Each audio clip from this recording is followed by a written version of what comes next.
Well, before we talk about the album, quickly about the EPs. You had 3 EPs. Yeah.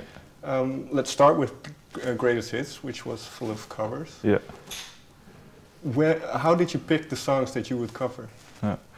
Well, my own criteria for a good cover version is always you put the song in a different context and make something completely different or out of it, and it still works, or it shows a different quality of the song.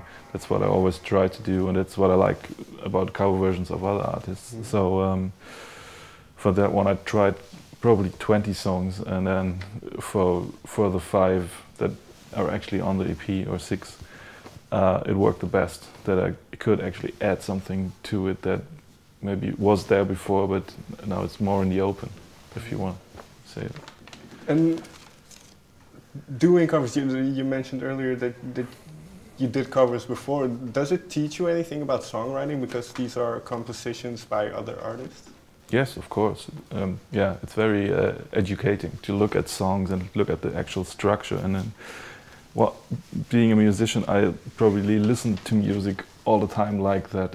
If I hear a certain sound, I just want to know how it's done and how it was recorded or what instrument it is. But if you actually go to the very basic of the song and to the arrangement and try to make something new out of it, that's of course something you always learn a lot about. If you pick a song by the Beach Boys and you analyze it, there's just everything you can learn about songwriting.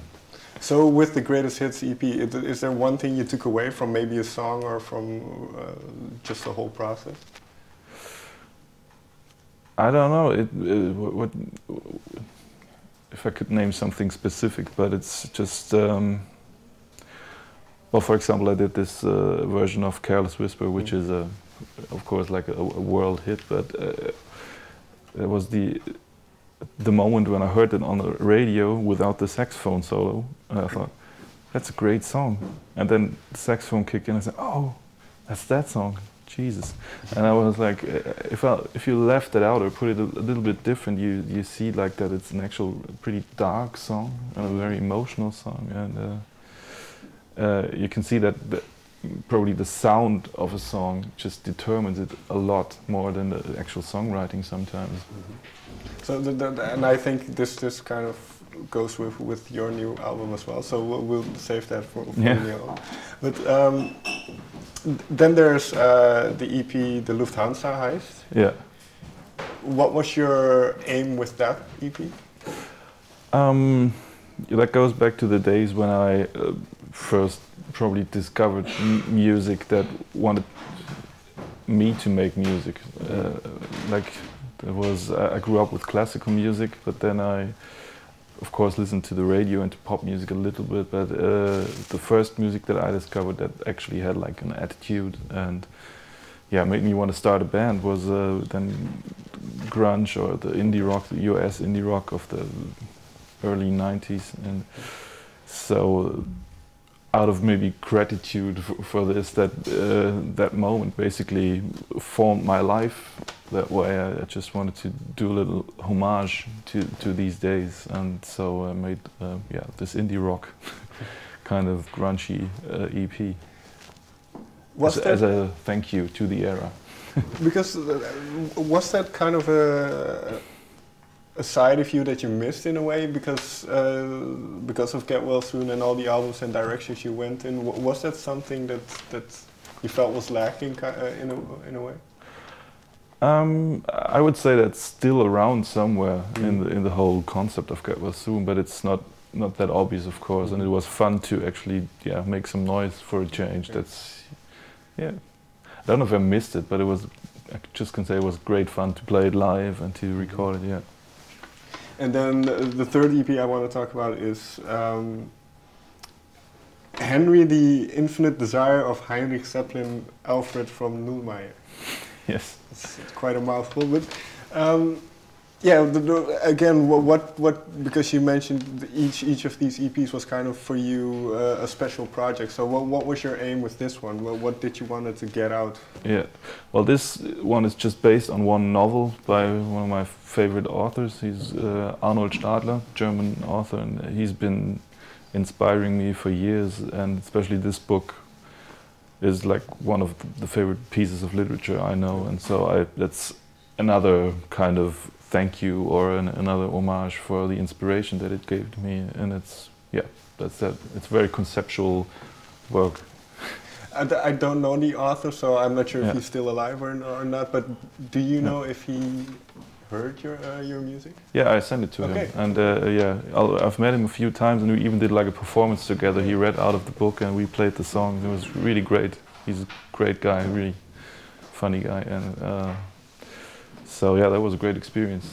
Did he tell you what he thought about the music? Well, he felt really honored, and he really liked the music, and so yeah, it was great.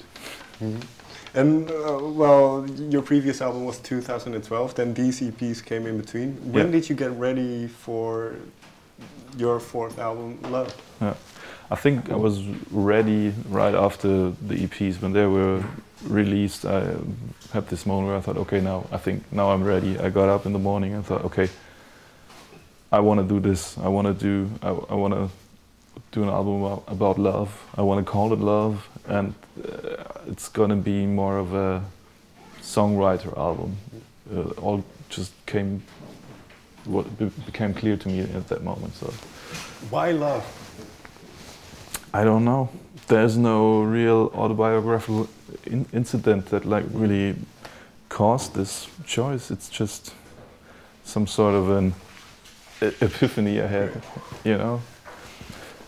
But I think it's also like a topic that I kind of been avoiding a bit because it was always a bit too obvious for me. In the past, I was always looking for really special and left field or underground topics. So and this time, it was almost like a challenge, like some kind of a sports thing to say, okay, no, I'm gonna pick the biggest topic there is and try to make something out of that.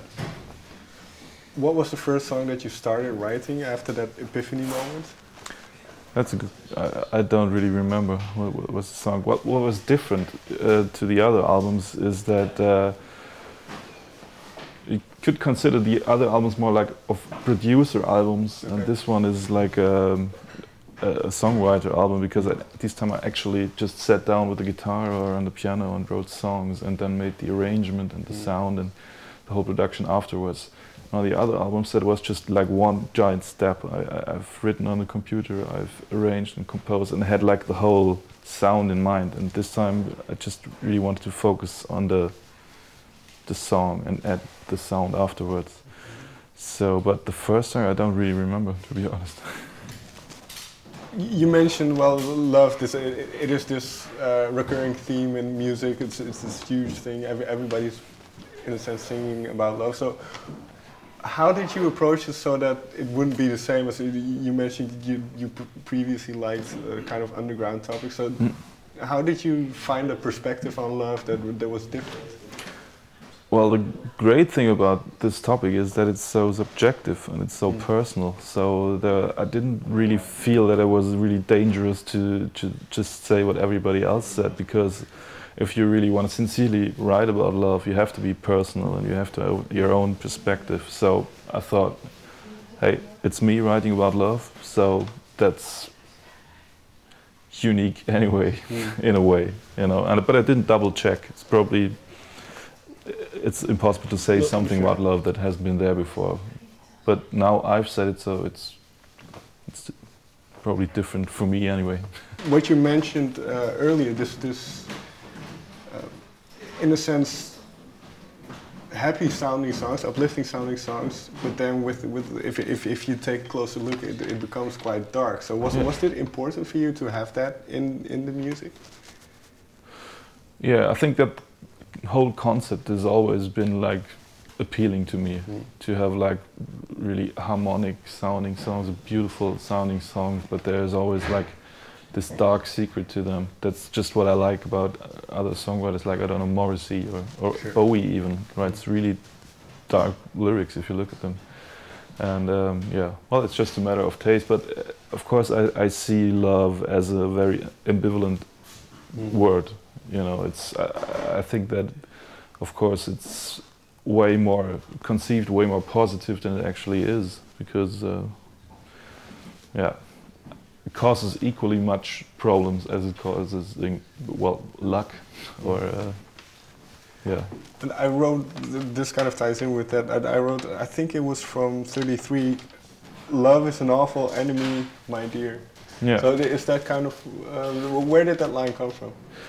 Well, it can be. I think that whole song was a bit of an experiment of trying to write out of the perspective, or write about a single woman that is 33, and I've had some conversations with women around that age, and then for them, love can become an enemy. I don't know if it's probably something biological, but it's the urge to find love can be really terrifying. So yeah, that's one perspective that I didn't really experience, because, like, you know, biology is really unjust in that way. Sure. But yeah, I thought that was really a very different take on love.